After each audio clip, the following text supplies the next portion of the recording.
தஞ்சாவூரில் உலக பிரசித்தி பெற்ற தஞ்சை பெரிய கோவில் என்றழைக்கப்படும் பெரியநாயகி அம்மன் உடனாகிய பெருவுடையார் கோவில் உள்ளது. இக்கோவிலுக்கு வெளிநாட்டிலிருந்தும் உள்ளூர் மற்றும் வெளியூர்களிலிருந்தும் ஆயிரக்கணக்கான சுற்றுலா பயணிகள் வருகை தந்து கோவிலின் கட்டிடக்கலை சிற்பக்கலையை கண்டு வியந்து வருகின்றனர். இக்கோவில் யுனெஸ்கோவால் அங்கீகரிக்கப்பட்டு தொல்லியல் துறையால் பராமரிக்கப்படுகிறது.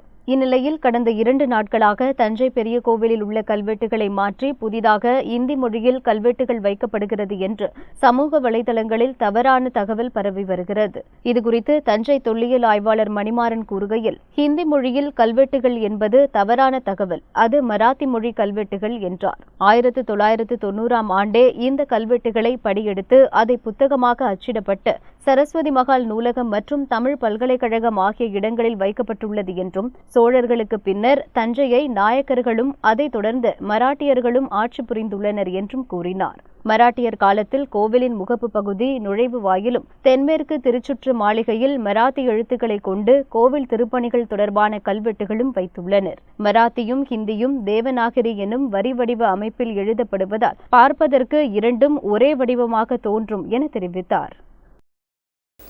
தமிழ் உணர்வு வேணும், அதே நேரத்தில் தமிழர்களோட பண்பாடு, கலாச்சாரம், வரலாறு இதெல்லாம் தெரியணும் அப்படின்னா தமிழோடு அன்று கலந்திருந்த கிரந்தம், சமஸ்கிருதம் இதெல்லாமே நமக்கு தெரிஞ்சாதான் முழுமையான வரலாற்றை வெளியே கொண்டு வர முடியும்.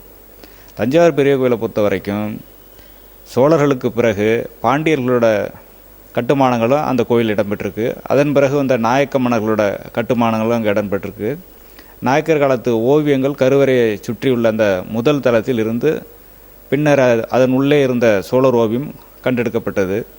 அதே போல் பின்னாடி வந்த மராட்டியர்கள் அவர்களுடைய ஆட்சி காலத்தில் அந்த பிள்ளையார் கோயில் 2ஆம் சரபோஜியோட காலத்தில் கட்டப்பட்ட கோயில், அதை சுற்றி மராத்தி மொழிய கல்வெட்டுகள் அன்றைய காலகட்டத்தில் வெட்டப்பட்டது. அது பழமையான கல்வெட்டுகள் தான். அந்த எழுத்து வடிவம் நாகரி வடிவில் இருப்பதனால அதை பார்க்கும்போது நமக்கு மராத்தி எழுத்துக்கள்லாம் ஹிந்தி எழுத்து போல் தெரியும். அதை ஒரு காரணமாக வச்சுக்கிட்டு ஹிந்தி எழுத்து புதுசாக கல்வெட்டு வைக்கிறாங்கிற ஒரு பொய்யான தகவலை பரப்பிட்டுருக்கிறாங்க. ஆனால் உண்மை அது இல்லை. அந்த கல்வெட்டுகள் எல்லாமே முழுமையாக பதிவு செய்யப்பட்டிருக்கு. தஞ்சாவூர் பெரிய கோயில் உள்ள கல்வெட்டுகள் எல்லாமே எல்லாம் படியெடுக்கப்பட்டு பதிவு செய்யப்பட்டு புத்தகங்களாக வெளியே வந்திருக்கு. இதுபோல் மேலும் பல செய்திகளோட அப்டேட்ஸுக்கு தினமலர் யூடியூப் சேனலை சப்ஸ்கிரைப் பண்ணுங்கள். பக்கத்தில் ஒரு பெல் பட்டன் இருக்கும், அதையும் கிளிக் அப்படின்னு ப்ரெஸ் பண்ணிவிட்டு ஃபேஸ்புக், ட்விட்டர், இன்ஸ்டாகிராம் போன்ற சமூக வலைதளங்களையும் எங்களை ஃபாலோ பண்ணுங்கள்.